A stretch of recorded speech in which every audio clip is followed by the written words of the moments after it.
Il est tout juste 7h30 et vous êtes bien en notre compagnie en cette matinée du lundi 11 février. Et bon réveil, bonne matinée à toutes et à tous sur Grand Lille TV.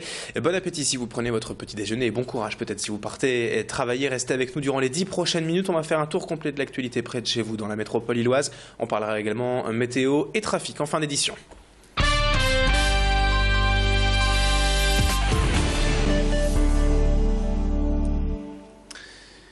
Et on va commencer tout d'abord ce journal avec la neige, encore une fois au rendez-vous dans la région en ce lundi matin.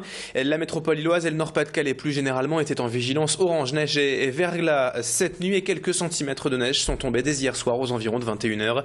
Par endroits ce matin on relève donc jusqu'à 5 à 7 cm de neige, mais les précipitations devraient maintenant s'estomper. En tout cas les équipes de la DIR sont intervenues toute la nuit sur les axes principaux de l'agglomération, si bien que les routes sont plutôt bien dégagées ce matin. Mais attention comme d'habitude aux réseaux secondaires, les petites routes à la campagne ou même dans les rues près de chez vous. Là en revanche la neige est encore bien présente et pourrait même se maintenir une bonne partie de la journée. Alors bien sûr redoublez de prudence si vous devez prendre la route et comme souvent ce matin le réseau de bus de Transpol est fortement perturbé avec de nombreuses lignes à l'arrêt complet et les bus restés au dépôt. Le tramway et le métro eux circulent en revanche plutôt bien ce matin. Toutes les informations sur transpol.fr et on fera un point complet météo et trafic juste après ce journal. La neige, on continue d'en parler, cette fois côté réjouissance avec l'ouverture ce week-end de la 7e édition de l'île Neige à la gare Saint-Sauveur. Cette fois, tout est prévu ici pour s'amuser en toute sécurité et profiter des joies de la glisse, même en centre-ville. À une semaine des vacances scolaires, l'île Neige propose comme à chaque fois 2 patinoires pour les grands, mais aussi pour les plus petits. 3 pistes de luge, mais aussi de nouvelles activités cette année, comme une piste de kart et bien d'autres encore. L'île comme à la montagne, c'est à la gare Saint-Sauveur jusqu'au 10 mars et c'est bien sûr gratuit. On revient à présent sur l'inquiétude des associations européennes après l'annonce il y a plusieurs mois de la fin du programme d'aide européen doté d'un budget alimentaire de plus de 70 millions d'euros annuels et reversé aux associations telles que les Restos du Cœur ou la Banque Alimentaire.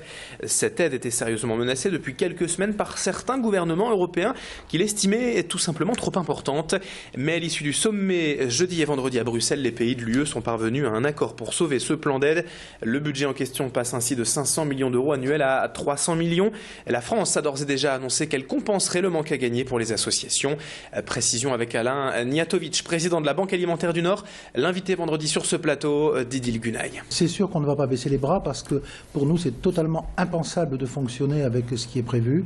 Donc on va continuer à manifester, on va continuer à être présent sur le terrain du combat parce qu'il faut absolument qu'on trouve une solution. On ne peut pas accepter cette baisse et on ne peut pas laisser les gens bien évidemment sans aide alimentaire. On a déjà un gros travail qui est fait auprès des pouvoirs publics. Nous sommes soutenus bien évidemment par la majorité des députés. On va continuer à travailler auprès d'eux et on va continuer certainement à se réunir avec les Restaurants du Cœur, le Secours Populaire et la Croix-Rouge pour manifester ensemble notre désapprobation. Une petite info en bref à présent dans ce journal. Les chiffres de la délinquance à Tourcoing présentés lors du Conseil de sécurité révèlent une baisse générale des faits de 6% en 2012 mais qui ne concerne pas le trafic de stupéfiants, les cambriolages ou les vols à main armée. Voilà tout de même un chiffre encourageant pour la ville de Tourcoing. 7h33 et à présent on passe à l'actualité sportive et en ce lundi matin il y a beaucoup de choses à vous dire et à vous montrer avec tout d'abord la très belle victoire du LOSC hier soir face à Lyon lors du choc de la 24e journée de Ligue 1. À la peine depuis plusieurs semaines et toujours sans victoire en 2013 en championnat, les Dogs se sont imposés 3-1 hier soir et de fort belle manière. Le LOSC menait même 3-0 sur la pelouse du deuxième et s'est véritablement rassuré en revenant à 9 points du podium. Mais surtout s'ils maintiennent ce niveau de jeu, les Lillois pourraient nourrir de nouvelles ambitions pour la fin de saison. Autre très belle victoire lilloise ce week-end en basket, cette fois celle du LMB vendredi soir à domicile face à Antibes lors d'un match très disputé et poussé en prolongation. Et vous allez le voir sur ces images à seulement une petite seconde de la fin. C'est Jason Seegers qui a offert le panier de la victoire à Lille après une rencontre très serrée, donc tout du long où les deux équipes sont pour la plupart du temps restées à égalité sans jamais réussir à creuser un écart de plus de 5 points.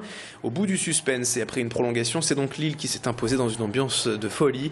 La 3e victoire de suite pour le LMB qui lui permet donc de prendre ses distances avec la zone de relégation et de remonter doucement vers les playoffs. Retour sur cette victoire avec la réaction à chaud du meneur de jeu lillois Aurélien Rigaud au micro de Tanguy Lécluse.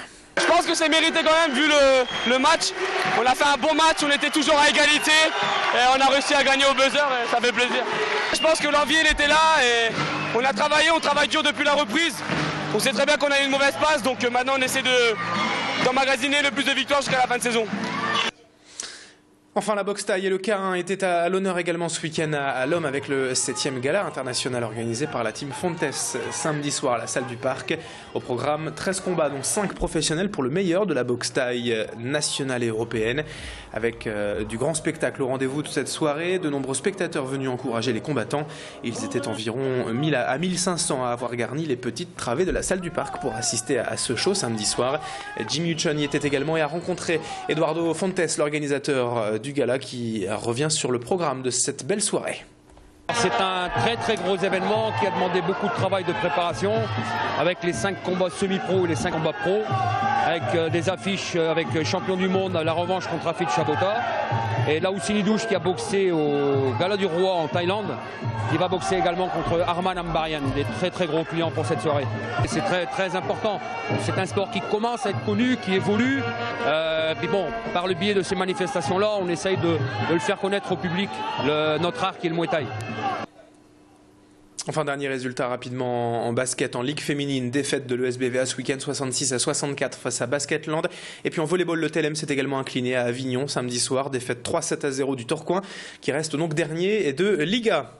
7h36, c'est maintenant la fin de ce journal. Retour du direct dans une poignée de secondes avec la météo et l'infotrafic. Excellente journée à toutes et à tous.